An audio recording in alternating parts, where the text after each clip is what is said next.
नमस्कार मित्रों, आपका स्वागत है आपके अपने चैनल नॉलेज ऑफ बुद्धा पर। आइए आपको एक कहानी सुनाने जा रहे हैं। श्रावस्ती नगर में कृषा गौतमी नाम की एक कन्या रहती थी। गौतमी उसका असली नाम था। काम करते करते वह जल्दी थक जाती थी, अतएव लोग उसे कृषा गौतमी के नाम से पुकारते थे। गौतमी ने जवानी में प्रवेश किया और उसका विवाह हो गया। गौतमी गरीब घराने की थी, अतएव उसकी ससुराल के लोग उसका यथोचित आदर न करते थे। कुछ समय बाद गौतमी के एक पुत्र हुआ। अब घर में उसका आदर होने लगा, लेकिन होने को कुछ दूसरा ही मंजूर था। गौतमी का शिशु जब कुछ बड़ा हुआ और इधर उधर खेलने लायक हुआ तो विधाता ने उसे उठा लिया। गौतमी ने सोचा, पुत्र जन्म से पहले मेरा इस घर में अनादर होता था, पुत्र जन्म के बाद लोग मेरा आदर करने लगे, लेकिन अब ये लोग मेरे प्रिय शिशु को न जाने कहाँ छोड़ देंगे। गौतमी अपने मृत पुत्र को गोद में ले उसके लिए घर घर दवा मांगती फिरने लगी। लोग ताली बजाकर हंसी ठहाका करते और कहते, पगली कहीं मरे हुए की भी दवा होती है। किसी भले आदमी को गौतमी पर बहुत दया आई। उसने सोचा, इसमें इस बेचारी का दोष नहीं, यह पुत्र शोक से पागल हो गई है, इसकी दवा बुद्ध भगवान को छोड़कर और किसी के पास नहीं।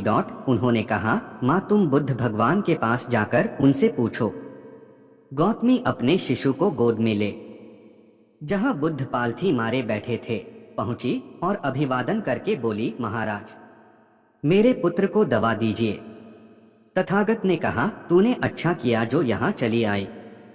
देख, तू इस नगर में से जिस घर में किसी की मौत न हुई हो, सरसों के दाने मांग ला, फिर मैं तुझे दवा दूंगा।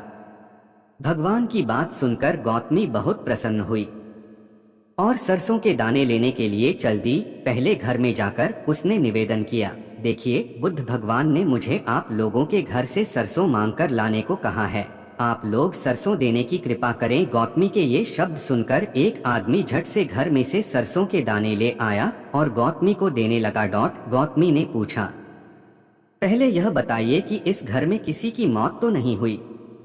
यह सुनकर घर के लोग आश्चर्य से कहने लगे, गौतमी यह तू क्या कह रही है, यहाँ कितने आदमी मर चुके हैं, इसका कोई हिसाब है। गौतमी, तो मैं आपके घर से सरसों न लूंगी। गौतमी दूसरे घर गई, सब जगह उसे वही जवाब मिला। उसने समझा शायद सारे नगर में यही बात हो।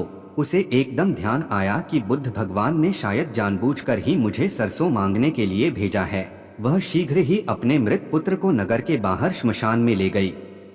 उसे अपने हाथ में लेकर बोली, प्रिय पुत्र, मैंने समझा था शायद तुम ही अकेले मरने के लिए पैदा हुए हो, लेकिन अब मुझे मालूम हुआ कि मौत सबके लिए है। जो पैदा हुआ है उसे एक न एक दिन अवश्य मरना है। इतना कहकर अपने पुत्र को श्मशान में रख वहां से लौट आई। लौटकर गौतमी बुद्ध के पास गई। बुद्ध ने पूछा, गौतमी सरसों के दाने मिल गए? गौतमी, भगवन सरसों नहीं चाहिए।